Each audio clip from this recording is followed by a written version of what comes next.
皆さんこんばんは。キーカムオン T シャツということで、T シャツとロック音楽についてお話ししているチャンネルになります。第4シーズン第4回目になりますローリングストーンズについてお話をしています前回ですね、ちょっとローリングストーンズキャリアの中では後半の歴史についてちょっと整理をしたというような回だったんですけど、いよいよですね2000年代に入ってですね、メンバー60歳になろうかという感じですね。60歳になってもロックンロールやるんだというような感じです。2002年にはですね、バンド結成40周年のですね、メモリアルベスト版っていうのを出して、そこにはですね、新曲なんかもですね、2、3曲入ってたんだと思います。それに伴うですね、メモリアルツアーっていう感じでですね、世界中を回って、新世紀に入ってもロックの巨人のですね存在っていうんですかねを知らしめたローリングストーンズだったかなというふうに思うんですが、2005年にニューアルバムビガーバンをリリースします。ですね、2021年の4月現在ですね、ストーンズのですねオリジナルアルバムとしてはですね最も新しいものになるという感じなんですが、それでもですねもう16年も前の過去のですね話になるかなというふうに思うと、感慨深い感じがします。というのもですね、このビガーバンがですね発売された時のことをすごくよく覚えていて、タワーレコードですね、どこの店舗だったかちょっとはっきり覚えてないですね、新宿だったような気もするんですけれど、ちょっとはっきりしないんですが、ビガーバンのリリースに伴ってですね、特設コーナーみたいなのできていて、このビガーバンのですねアルバムのアートワークがデカデカとですね、飾られていたんですね。で、このアートワークなんですけど、暗闇の真ん中でですね、何かが弾けるようにこうバーンと光っているという感じです。で、その先に、その光にですね照らされたですねメンバーの姿がですね映し出されている感じで、これCG なのかな、それともちょっと絵画っぽくも見えたりする感じのアートワークなんですね。で、前回も話したんですけどローリングストーンズのアルバムジャケットアルバムって結構かっこいいのが昔から多くて、僕が好きなのはそのオットロックスっていうコンピレーションアルバムのですねアルバムジャケットすごくかっこよくて好きなんですが、それとかですね、タトゥー U だとかガゼットスープっていうですね、そのメンバー自身がこうジャケットに写っているものも結構多いんですけど、その中でもすごくかっこいいのも多かったですね。ちょっと本当に、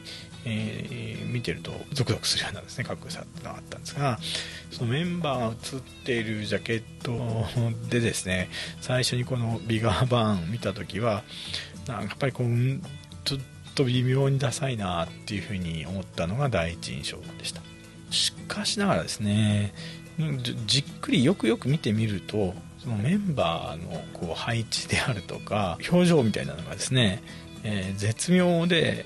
いかにもですねこんな顔をするだろうなっていう感じ、そのイメージをですねこうそのままジャケットに出ているというかですね、写実的な感触のタッチっていうのもですねすごくだんだんクールに見えていくんですね。で、そのビガーバンっていうタイトルですから、こう中心で光ってるのは多分こう超新星、バンとこう弾けた時なのかなっていうふうに思うと、この4人のメンバーっていうのはですね、そこの宇宙が誕生するのを囲むですね、存在、いわゆる神様のようなものなのかなというふうに思ってみると、このアートワーク自体がですね、なんとなくなんですけど、個人的な感想なんですが、ルネッサンス絵画のようなですね、時代におけるですね革新的表現を表しているようにも見えたりするんですね。ちょっと大げさな言い方なんですけれど、でなんとなくなんですが、古いもので、今新しいものではないんだけれども、本質的にはですねやっぱり革新的な意味を持つようなものルネサンスですね。そうですかね。そういったものと言えばいいんでしょうか。新世紀的というかですね、表現難しいんだけど、今はですね、割とこのビガーバンのアートワークっていうのは好きだったりします。はい、で90年代のストーンズ、世紀末のストーンズっていうのはもうビッグネーム大御所だったので、本当に肩の力が抜けたというか余裕があるというか、もうなんですか、アルバムいっぱい売ろうとかですね、売れなきゃとか、人気がトップじゃないとか、そういう次元ちょっと超越した感じで、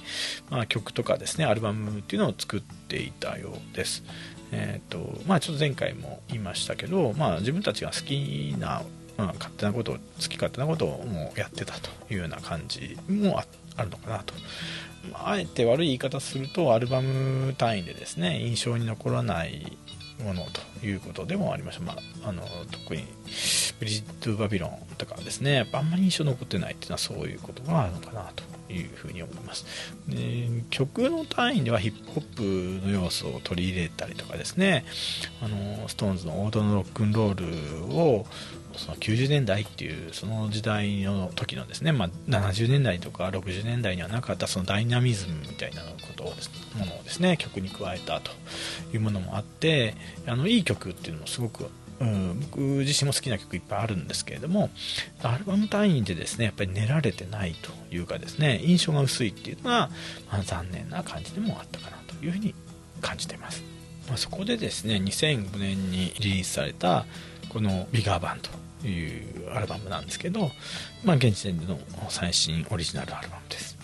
で、先に言ったようにタワーレコードのですね、ブースで見たジャケットの第一印象が悪くてですね、最初は買うのもどうしようかなというふうに躊躇したんですね。でも新しい世紀に入って初めての SixTONES のアルバムですし、なんかそこはもうですね、イベントとかですね、お祭り的なノリで、買っとくかみたいな感じで、買ったんですよね。で、収録曲っていうのはその事前に1曲も知らなかった、聞いたことなかったですし、正直ですね、それほど期待して買ったわけではなかったんです。しかしながらですね、聞いてみるとですね、もちろんその期待してなかったという反応もあったんでしょうが、1曲目ラフ・ジャスティスっていう曲なんですけど、かなり軽快なロックンロールで始まって、音もですね、あまり過剰なプロダクションじゃなくてですね、ソリッドな感じですね。まさに70年代のストーンズをミレニアムでアップデートしたようなですね、感じがしました。1曲目のそのラフ・ジャスティスだけでなくて、アルバム全16曲あるんですけどを通してですね、音作りに一貫性があってですね、ストーンズのロックンロールみたいな、一体感が感じられる前作のブリッジ・トゥ・バビロンであるとかブードゥ・ラウンジっていうアルバムにはあまり感じられなかったこの一体感みたいなのがですね、感じられるすごく良い雰囲気のアルバムでした。で、曲数も多いので、70年代に出してたとしたらですね、2枚組とかになるボリュームですね。なのでやっぱり多少平均的な曲もあるんですけども、そこはしょうがないかな、ご愛嬌かなといったところもあるかもしれないです。ただやっぱりさっき言ったように全2作ですね、ブリジット・バビロンやブードゥ・ラウンジと違うところはですね、一体感とかですね、現役感があるというか、その余裕で作ってるって感じじゃなくてですね、現役で作ってるっていう感じですね、がするものでした。で、これ後になってですね、なんかのインタビュー記事とかなんかの記事で読んだんですけれど、このビガーバンのアルバム作るときにキース・リチャーズがですね、何日もそのミック・ジャガーの家にですねギターを持って泊まり込んで、曲作りを一緒にしたんだということを言ってますんで、それってすごく何年間もずっそういうことやってなくて、だけど昔はそういう風にやってたんです。60年代ジャガー・リチャーズで曲作ってた時、本当にジャガー・リチャーズで作ってた時はそういう風に、家に泊まり込んで作ってたらしいんですね。で久々にそのやり方でやってみてよかったっていうことをですね、キースが言ってるインタビューがあって、なるほどと、だからこういうちょっと一体感のあるアルバムができたのかなというふうに感じました。やっぱりですね、チャートアクションもその全2作と比較して良くてですね、割と後期のですねストーンズの中では売れたアルバムなんということですね。前回お話しましたけど、そのニューアルバムっていうのを引っ提げてストーンズっていうのはまた長いですねワールドツアーに出るわけです。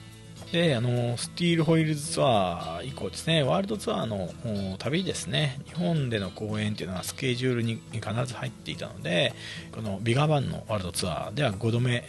になる来日公演がありましたと。さすがに5回目ということもあるので、報道なんかも落ち着いた感じだったのかなというふうにやっぱり思います。この時のですねビガバンの時も、その前回の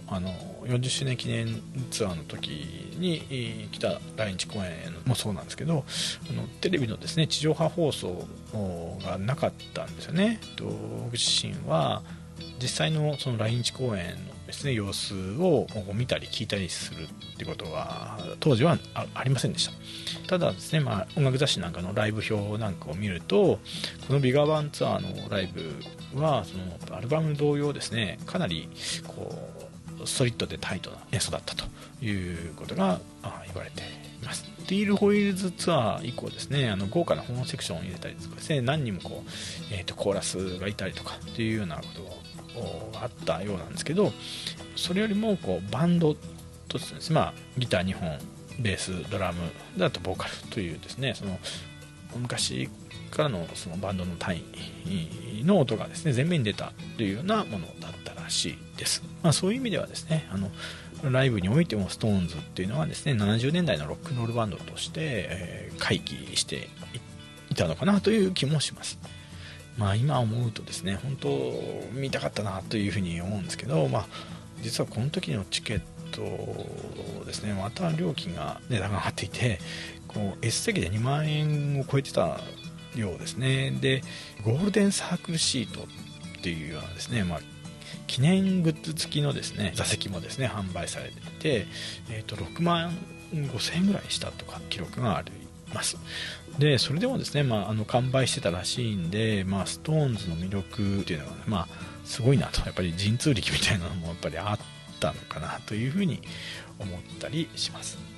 でこれぐらいの頃になるとですね、ストーンズだけに限らず大きなスタジアムとかですねアリーナクラスのコンサートにはですね、スペシャルグッズ付きのですね、高額シートっていうのがですね販売されるようになってきています。で高額シートっていうのもいろいろで、そもそもその SS 席でですねライブ自体もすごく、特別セットがみたいな組まれていて、その周りの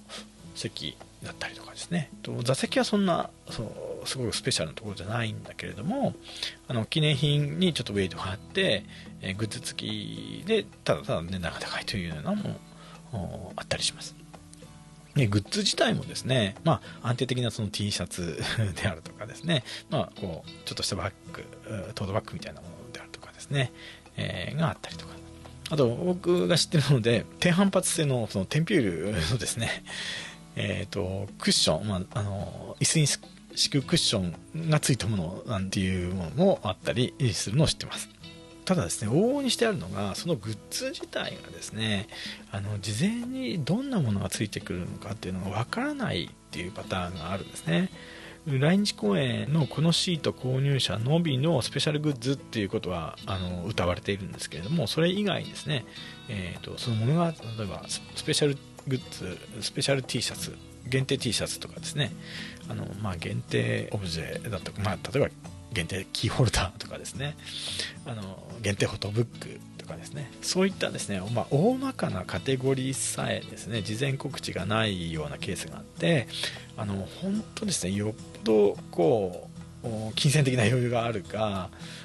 ダイハードなですね、コアなファンですね、でもどんなものでも集めるんだとかっていうようなですね、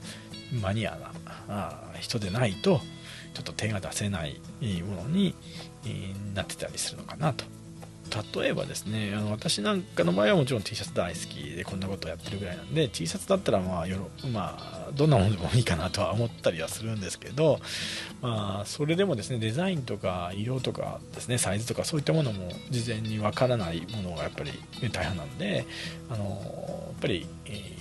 そこそこの値段もしますし、相当気合は入れないとなかなか手出せないかなということにはあまり変わりはないのかなというふうに思ったりします。という感じでちょっとグダグダと話をしたんですけど、要はそのビガーバンの来日公演は行ってないんですけれども、そのスペシャルシートのグッズっていうのを手に入れたという今回のお話です。それがこの T シャツです。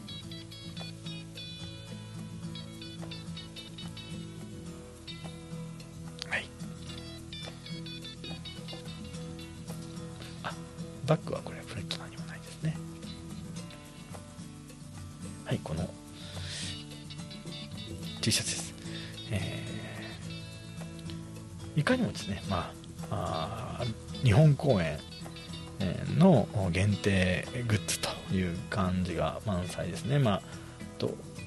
着物を着た、芸者ガールですかね、がプリントされているという感じです。このプリントデザイン和装の女性でですね、着物の柄が実はこれ細かくですね、リップ&ターン、これを見ればストーンズと分かるリップ&ターンの柄になっていますと。このグレーの字にですね、ちょっとピンク色のですね、着物という配色もですね、かなりビビッドな感じがして、気に入ってます。どうやらなんですが、これはコンサートの後にですね配られたものらしくて、この配色のパターンですね、これグレージにピンクなんですけど、色の何パターンかあるようですね。僕自身はこのグレーっていうのはすごいかっこいいなと思って気に入って、某オークションサイトでですね手に入れたんですけど、他のカラーもですね、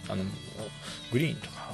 赤があったのかなっていうのも出品されてたりしました。この時のですね、スペシャルシート